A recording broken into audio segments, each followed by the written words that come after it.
Hello, everyone, and welcome to another episode of the Bull Take Scouting Podcast. We are just one day away from the college football playoff, and it's looking like this might be the biggest toss-up across the two matchups as that we've really ever had. We've gotten through a lot of playoffs with blowout wins, especially in the 1 versus 4 matchup, but that's really not what we expect right now. So it's going to be fun. It's going to kick off tomorrow afternoon with Michigan versus Alabama. Michigan is the 1 seed, but right now we're going to be going through all of these prospects that are entering this upcoming NFL draft in 2024 for all these teams. And Michigan really doesn't have that many guys who are expected to go in the early rounds. And, the first guy off the board is probably going to be their quarterback, JJ McCarthy. And he's an interesting evaluation. What do you think of him, Alex?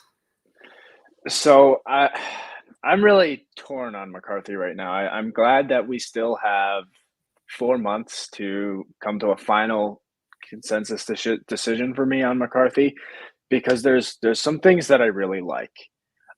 He's very mobile. I think he progresses through his reads well. Looks really comfortable in the Michigan system, and that's kind of where my first, I don't want to say true concern, but just where I'm a little bit, uneasy about it is that Michigan system is really run heavy.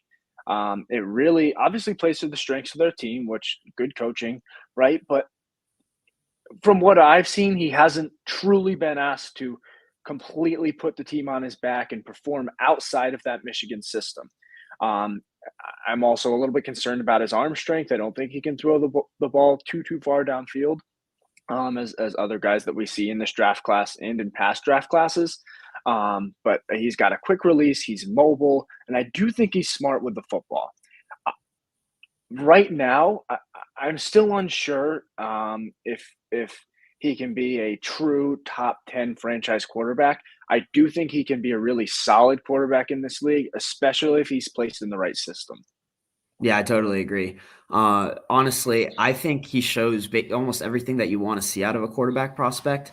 It's more so that you don't see him do it in a high volume on a per game basis. You see him going through progressions, delivering the ball accurately to his receivers. He senses pressure well. He steps up in the pocket against it. He's sneaky good outside the pocket. He can throw on the run. He's a good enough of a runner to make you respect that threat with his legs. He honestly shows you a whole lot. It's just he only had one 300-yard passing game this season because he doesn't need to do more. I mean, the Michigan system relies so heavily on the run because it's so successful at it, and they're undefeated having played the way they've played and asked him to do what they've asked him to do. And so that's why I'm really intrigued to see him perform in the playoff, because for the first time, he might have to throw more, put the team on his back at the end of a close game. And that would be really interesting because that's the big question mark in his evaluation, is projecting him to be a quarterback in the NFL, where he's going to have to be, if he's going to be a franchise quarterback, the focal point of that offense. And to this point in his college career, his arm hasn't been the focal point of Michigan's offense. So he's a really unique quarterback prospect. I don't really remember a similar situation with a guy where, you love everything he does, but it's a run first offense. So it's going to be interesting, and I'm excited to see how he plays. If you were to have to say right now, though, where would you draft him? Is he a guy you're taking in the top 15, or is he a later first rounder, or you're not even taking him in the first? I think I would take him in the first. I think because I think he can be a really solid quarterback for me. I would trust him to do all the small things well. I would trust him, not to make a huge mistake. I mean, we saw him play in the big games. Ohio State this year might have been one of the biggest games that he's played in. I know he played in the playoff last year and all that. But I think that, in Ohio State, he made some good decisions. He made some things happen with his legs. And obviously, Jim Harbaugh is a quarterback guru. We saw it in the NFL. If he trusts him to be his quarterback, I feel like I can trust him as well, along with what I saw on tape. It depends on what team I am. If I'm a team that is decimated, like, the Patriots, right? Not a lot of talent on offense. I wouldn't take JJ McCarthy. Yeah. If I was a team that was really talented and a quarterback away from being a playoff contender, then I would take McCarthy. So that tends me towards the back half of the first round. He's not a guy I'd take in the top 10. But, if a team needed to move up to 16, 17, 18 to take him from the back end of the first round, I think I would be comfortable with that.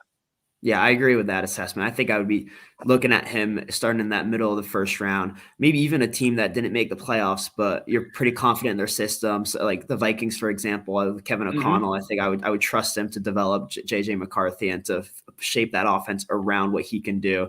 He's definitely going to be really interesting to watch. We've talked about that rushing offense. It's headlined by Blake Corum, Blake the Great. He's torn apart the college football world the last couple of years. We actually thought he'd declare for the draft last year. He chose to come back, had another great season.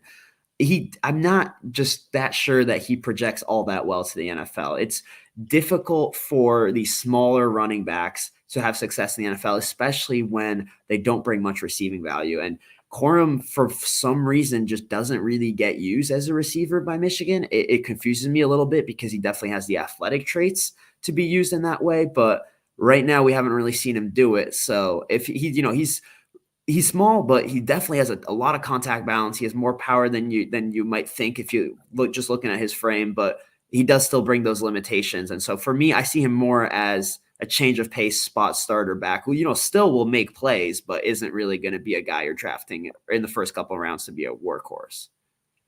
Yeah, I see him kind of as a maybe late day two, early day three Yeah. guy. I mean, it's hard to not like Blake Corum. Yeah. I mean, he seems like a Michigan guy through and through. He's stuck with the team. He came back to win a national championship. And like you mentioned, he's a powerful guy. He seems to be really good in the short yardage goal line situations. Yeah. I mean, he is 210, 215 pounds, which isn't small, especially for a guy that's 5'8". Mhm. And like you mentioned, he's a solid running back. He's not a guy that's going to be a every down starter in the NFL, but I mean, if he was my RB2, I would feel very comfortable with that. And if he, got thrust into the starting role in points in his career, I wouldn't be surprised to have Mhm. him Yeah. have really good games. So I think he's going to be a quality player in the NFL, but just not a top end running back. And the way the running back position has gone, to me, doesn't show much more value than like a late round three, early round four guy. Yep. One more guy to highlight on the Michigan defensive side this time is Chris Jenkins, who I think is really underrated. I view him as kind of an early second rounder, but definitely a top 50 guy. He's got good size, good length, good athleticism. You really want to refine some of his technique, but I think he's going to be an impact playmaker. And really, in all these games, I think we could be seeing the interior defensive linemen really making their presence felt and complicating what for most of these teams has been really good interior protection that has allowed teams to keep their quarterbacks clean and play within structure and run the ball well. So that'll be something to watch across both of these games. And I think Jenkins can definitely be a part of disrupting that. Yeah, and it's probably worth mentioning too that there are, a couple more guys that, you know, we're not going to talk about. We haven't spent too much time scouting for Michigan that could end up declaring for the Mhm. draft, but we're not sure yet, so we didn't want to spend that time talking about them yet. Like Rod Moore, um, uh, the other running back. I'm totally blanking on his name Yeah, right now. Donovan Edwards. I wonder if he Yeah, comes back. Now, Donovan he's Edwards. definitely an NFL player. I just wonder if maybe he takes Yeah, that opportunity to be the lead back next year with Corum gone. But Michigan also yeah, always has these mid to late round guys. And if they've got Mike Sanistril, the cornerback, Zach Zinter is a guard who is hurt for this game, unfortunately. But that's why they're such a good team is maybe they don't have that much high end or like early round talent, but they're definitely putting guys through the draft in those middle to late rounds. And those guys end up being good in the NFL. Like Mike Onwenu for the Patriots, he's been a really good guard, and they got him in the sixth round. So that's a lot of the strength of their team is the depth. But moving on to Alabama, they do have a lot of early round talents, and one of my favorite guys on the offensive side is J.C. Latham, the offensive tackle, who is a massive 360-pound man. And the second he's a rock wall in pass protection. He gets his hands on you, you're done. That rep is over. The only really time that he gets troubled is by speed rushers who can get around him. But even then, I think he's really athletic for his size, and he does a good job of getting deep enough in his pass set to prevent that from happening. For me, he's a top 10 pick, a guy that maybe you're not going to put on the left side, but put him at right tackle, and you're going to be able to forget about that side for the next 10 years, except when you got to pay him. So I think that's really a strong spot for Alabama. Yeah, Latham was a guy I was really impressed with. He moves really well for his size, side to side and backwards. My only issue with him was obviously moving forwards a little bit, getting to that second level. But it's understandable when he's a guy that's that large. He still Mhm. moves really well for his size. He's got rock solid hands. Um, he's really strong. And I think once he gets his hands on his defensive alignment, they rarely ever fall off that block. He just, for me, might be a little bit scheme dependent, right? If you're a heavy Yeah. zone running team, Mhm. you might want to stay away from him so that depending on which teams are in the top 10, he might slip a little bit. Just depending on what teams are looking for from the offensive tackle position. But I agree, he might not be a left tackle in the league just because he is a little less mobile than some of these other left tackles, but he's going to be a really, really solid tackle for a long time in the NFL. Absolutely. And Alabama has this might be a hot take, but I think the best wide receiver in this college football playoff, at least in terms of my projection and grade on them as a draft prospect, and that's Jermaine Burton, who I know he hasn't put up the numbers that you're used to from the Alabama wide receiver one. And I'm not even saying that he's a first round talent, but I was really pleasantly surprised by his tape. I see a guy who he's quick. He's fast. He can separate at all three levels of the field. He runs good routes. He also has some contested catch value. He's skinnier, but he is still tall. Offers his quarterback a pretty big target. And we'll talk about the other receivers for Texas and Washington, but I think I have more concerns about them in certain areas of their game than Burton. I think Burton is all around a good wide receiver, and I think there's a lot of production that was left on the field based on how this Alabama offense operates this year with Jalen Milroe not being the most talented passer. Sometimes he's missing him. Sometimes they're just not asking him to make a throw that other Alabama quarterbacks in the past could have made. I think if Jermaine Burton was playing with Tua or with Mac Jones, I think he's well over 1,000 yards on the season. And we're talking about him as a higher graded wide receiver prospect across the board than currently. Yeah, I don't think I'm as high on Burton as you are. And, I definitely think a handful of these wide receivers in the college football playoff might be a little bit overhyped.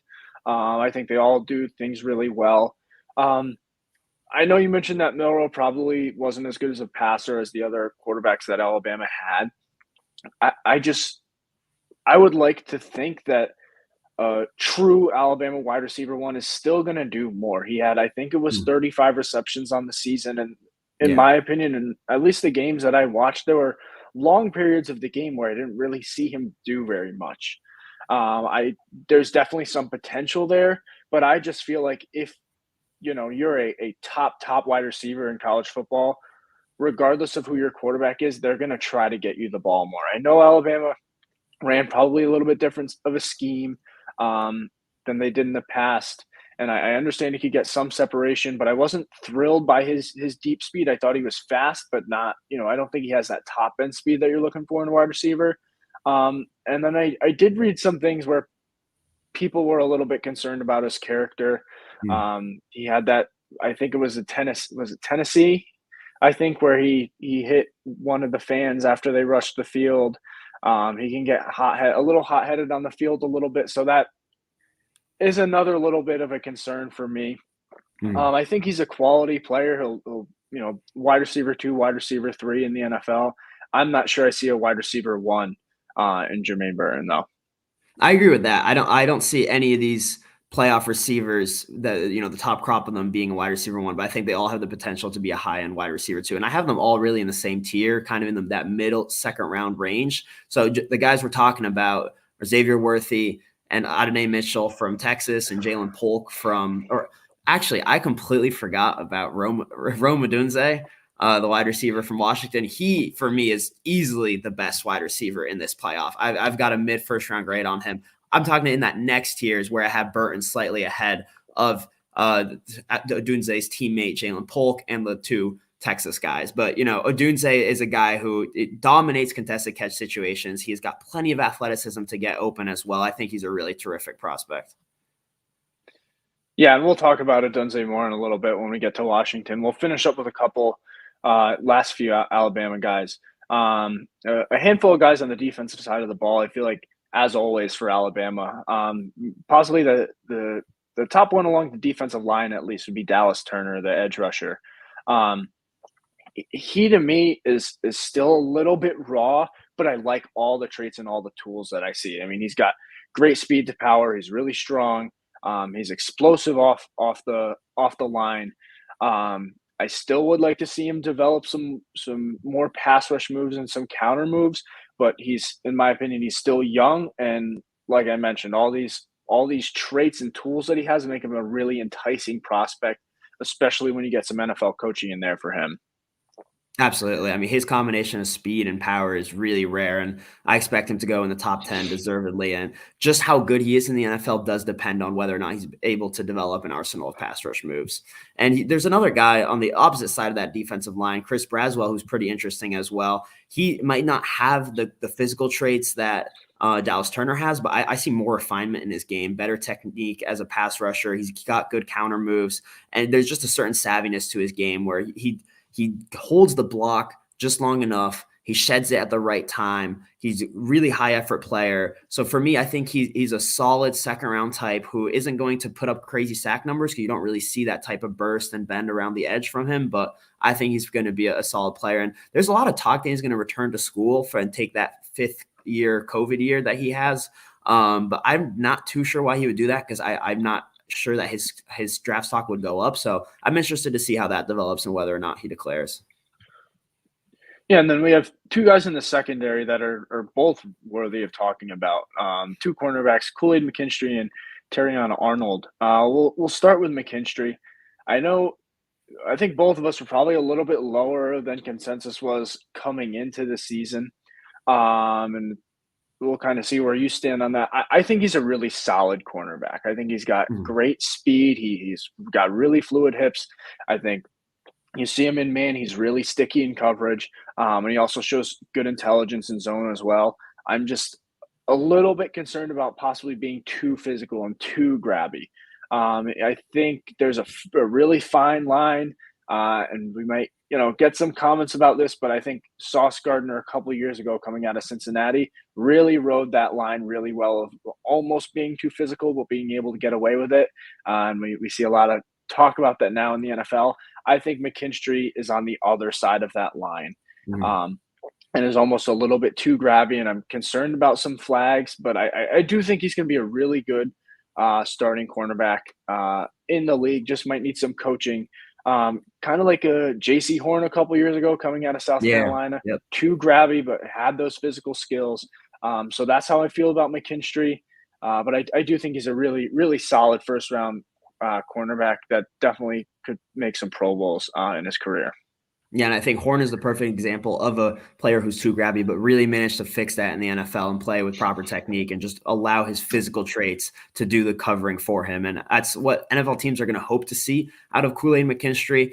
I've got him in the mid to late first round. I definitely like him more than I did last year. I think when he gets to bump and run and a receiver releases to the outside, he gets to crowd them to the sideline. He is at his best. I think he struggles a little bit when the receiver cuts inside and he's got to flip his hips and change direction. I think his hips are good, but given his size, he is a lot bigger of a cornerback than some of the receivers that he's facing. So it takes a little bit for him to be able to match a receiver's sudden movement sometimes.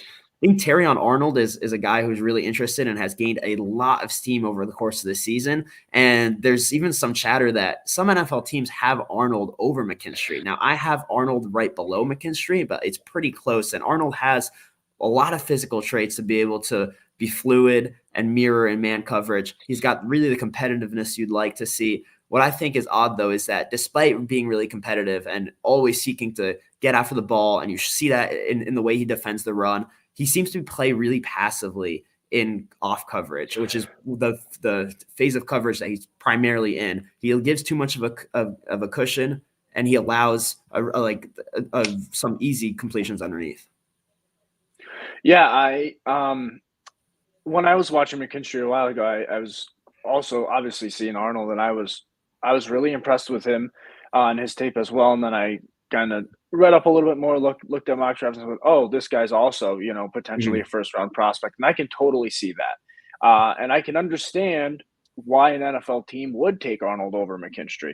I, mhm, like you, have him a little bit behind McKinstry, but it's not a huge gap. If I was picking between the two, I'd rather take Arnold towards the end of the first round than McKinstry with a top 10 pick. I think that's better value. But the thing that really jumped off the screen for me with Arnold was his tackling. He was mhm. always getting after the ball. He showed great burst, getting to the ball.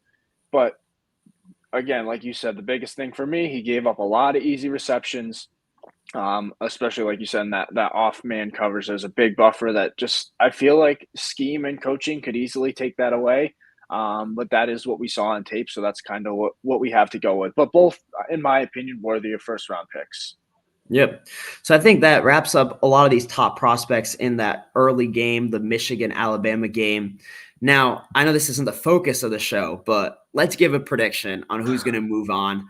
It's really tight. I think if in terms of betting odds, Michigan's like a minus 1.5 favorite last I checked. So really could go either way. Who do you got winning this, Alex?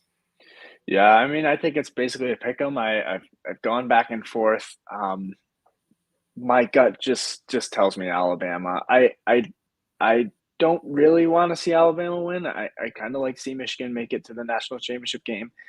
But I think my gut's telling me Alabama. I think they have more higher end talent, and I think they have the ability to stop the Michigan run a little bit. So Mhm. it might turn into a game that depends on JD McCarthy.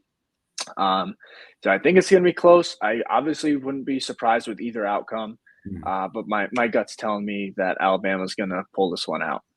Yeah, I think both these games are super close. I'm not confident about my picks in either, but I agree with Alabama. This team has gotten so much better over the course of the season. And I think that at this point, I'm also just going to put on my scouting hat and I see a lot more talent, a lot more NFL talent on the Alabama team than the Michigan team. That's not to say Michigan's not talented. I don't mean that in a slight to Michigan, but I think that that's why they might end up coming out on top is because with this much preparation, two great head coaches, it could really come down to who's got the more talented team. And as you said, one of the keys to the game could be Alabama slowing down the Michigan run offense. And then with their pass rush, with not Will Anderson, I don't know why I thought of him first, but Dallas Turner and Chris Braswell coming off the edges, have the ability to speed up JJ McCarthy and maybe make him uncomfortable in a way that he hasn't been yet this season. And I think that they could end up being able to pull out this win and move on as a 4 seed, which is exciting, although it's Alabama, so it doesn't even really seem like it would be an upset at this point.